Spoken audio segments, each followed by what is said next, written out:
les lignes de la main. La main s'enorgueillit de sa nudité calme, d'être rose et lisse, et de jouer dans l'air, comme un oiseau narguant l'écume de la mer, et de frémir avec des souplesses de palme. La main exulte, elle est fière comme une rose, sans songer que l'envers est un réseau de plis, et fait luire au soleil ses longs ongles polis, en chassant dans la chair un peu de corail rose. La main règne, d'un air impérieux, car tout ne s'accomplit que par elle, tout dépend d'elle. Pour le nid du bonheur, elle est une hirondelle, et pour le vin de joie, elle est le raisin de haut. La main rit d'être blanche et rose, et qu'elle éclaire comme un phare, et qu'elle ait une odeur de sachet. C'est comme si toujours elle s'endimanchait à voir les bagues d'or dans ce vel annulaire.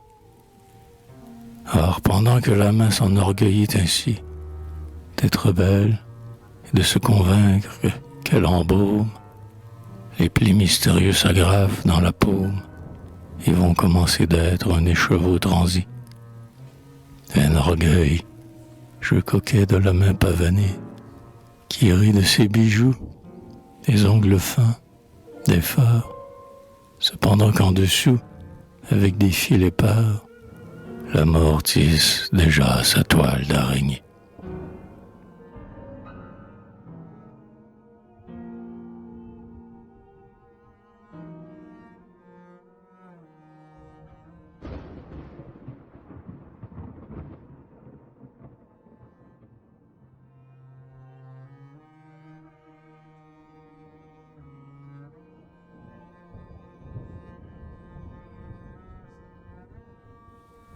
Les lignes de la main, géographie innée, ce sont d'obscurs chemins venus de l'infini. Ce sont les fils brouillés d'un rouet endormi. L'arabesque étrange où gît la destinée. Quel magicien en lira le grimoire, si confus, on dirait d'il y a si longtemps. Parmi le sable nu, ruisseaux intermittents, non balafrant 20 miroirs sans mémoire. Signe définitif, encore qu'irrésolu, pâle embrouillamini, fantasque écriture, dont le sens se dérobe et fuit sous des ratures, et que nul familier du mystère n'a lu. Secret perdu du langage des lignes belles, grâce à qui des bergers avaient trouvé le sens, des astres de Chaldée en un ciel bleu dansant, ayant vu dans leurs mains des lignes parallèles.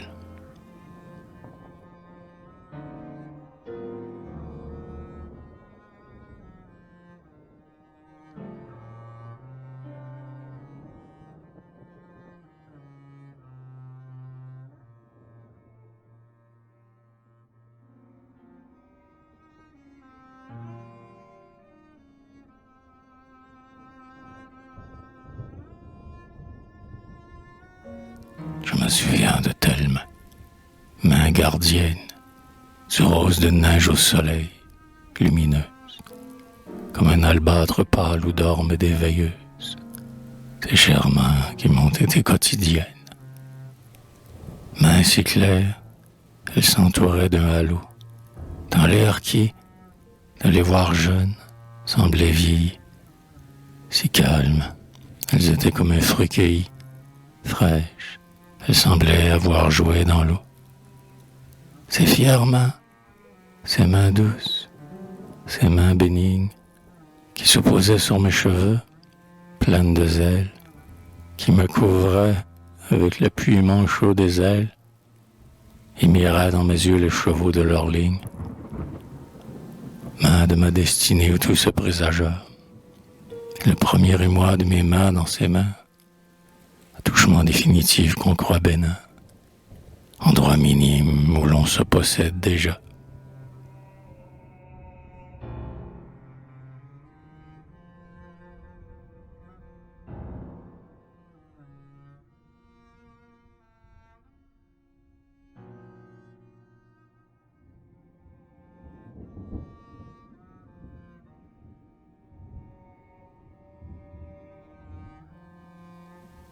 contraste. La main d'enfant qui se déplie, elle est nouvelle et jeune et fraîche, et s'inaugure avec le dépliement d'une cire accomplie, ou les mois d'une oiselle à la frêle envergure. Au-dessus, tout est frais, immaculé, neuf, rose. Mais en dessous, la main ridée vieillit, et l'on dirait, la belle fleur étant cueillie, que c'est l'envers et les racines de la rose.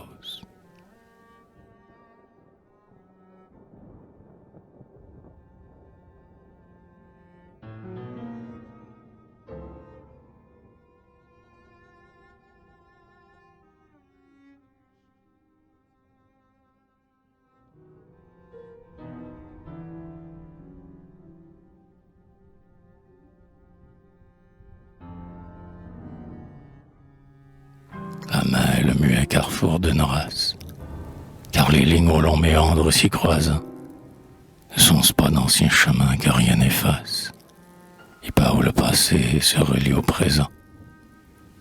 Halte éphémère, au carrefour de notre main, ces 1000 chemins traversant la main nue, venus de l'infini pour repartir demain, c'est par eux que la race en nous se continue.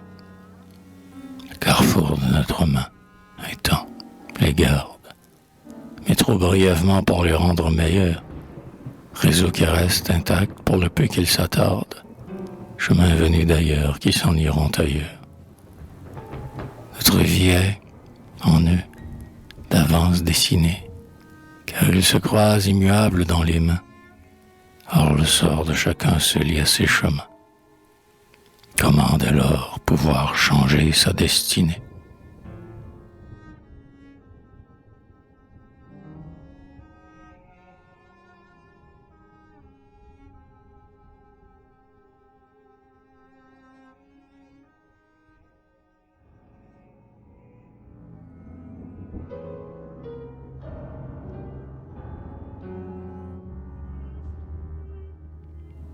Douceur des mains où sont cachés des viatiques, les mains qui sont un peu notre âme faite chère, mains modestes, mains calmantes, mains magnétiques, pâles d'avoir semé des fluides dans l'air, mains de pardon sur les péchés, ou mains de proie sur les cheveux, ainsi que des chauves-souris, les emmêlant d'un vol qui tournoie et foudroie.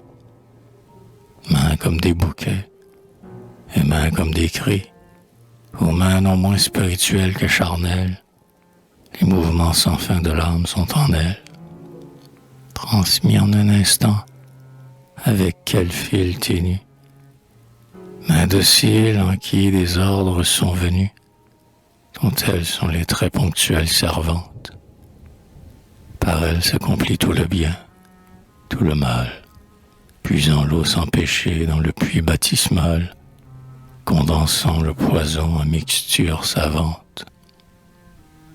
Main complice de tous les actes, de tous les élans de l'âme, mains qui sont comme des clés pour ouvrir tous les cœurs et toutes les serrures. Oh, si subtilement, experte aux luxures, qui dose le péché, qui gradue la langueur. Oh, si subtilement, experte aux prières, jointes comme les mains des saints dans les verrières. Mains, des outils pour se façonner son bonheur. Toutes ces mains, d'amants, de héros, de fileuses. Les mains ont des reflets comme le fil d'une eau. Les mains ont des échos sans fin, ô recéleuses, des secrets de l'alcôve et de ceux du tombeau.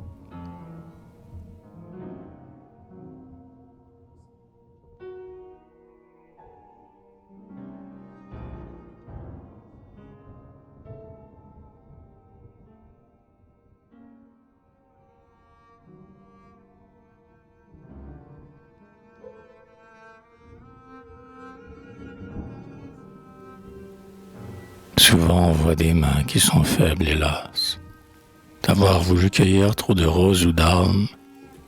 Elles pendent le long du corps comme des rames, et ce n'est que du silence qu'elles déplacent. en remuant de temps en temps dans l'air à peine. Main qui voudrait un peu s'amarrer à la rive, main que la vie, au fil de son courant, entraîne, main sans espoir et sans désir, à la dérive.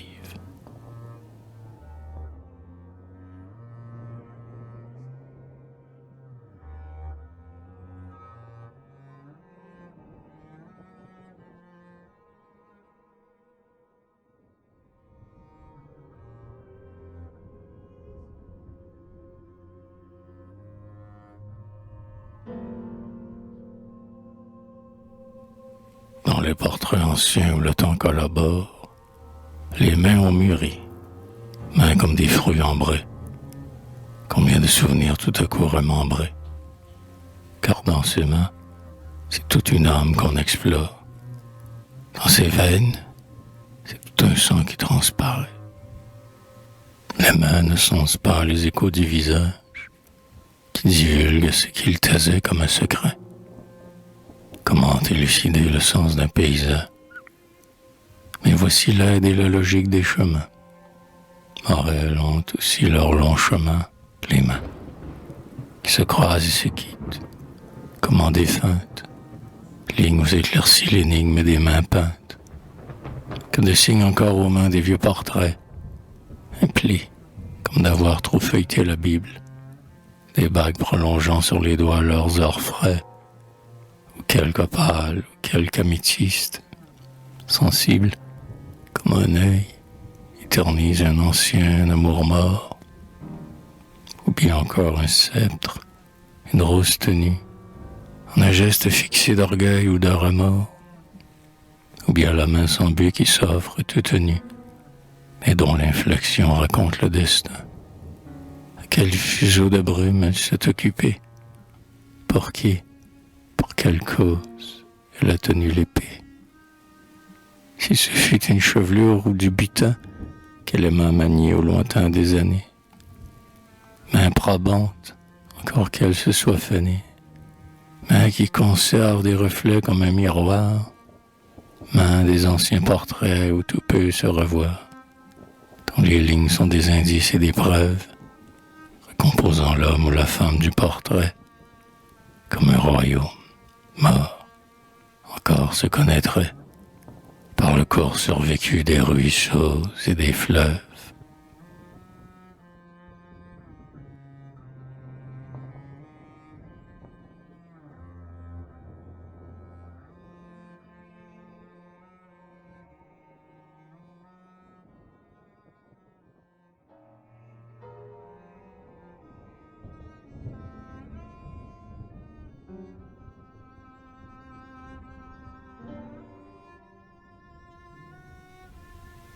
Toutes ces mains, les mains des morts enfin inertes, qui tiennent droit à un vieux crucifix comme une arme, ou bien parfois quelques violettes de Parme, et d'autres mains, les mains d'amants qui sont expertes, à manier la chevelure d'une amante, à la bien partager en deux sur chaque épaule, à l'agiter comme le feuillage d'un saule, qui, dans le vent changeant, s'étrécit ou s'augmente.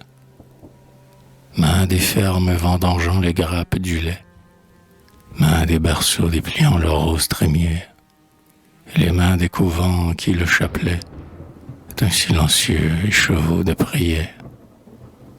Toutes les mains s'évertuant vers des bonheurs, mains mystiques, mains guerrières, si variées, les mains, couleur de la lune, des mariés, les mains, couleur de grand soleil, des moissonneurs, toutes, celles semant du grain ou des idées, accouchant le bloc de marbre de la statue, ou la mère de l'enfant qui la perpétue. Toutes les mains, jeunes, vieilles, lisses, ridées, toutes ont pour tourment caché ces lignes fines, ces méandres de plis, cet enchevêtrement. Or on dirait des cicatrices de racines, nos racines que nous portons, secrètement. C'est là, nous le sentons, que gît l'essentiel. Ces lignes sont vraiment les racines de l'être. Et c'est par là, quand nous commençâmes de naître, que nous avons été déracinés du ciel. La mer en a gardé la preuve indélébile. Et c'est pourquoi, malgré bonheur, bijoux, baisers, elle souffre de tous ces fils entrecroisés qui font pleurer en elle une plaie immobile.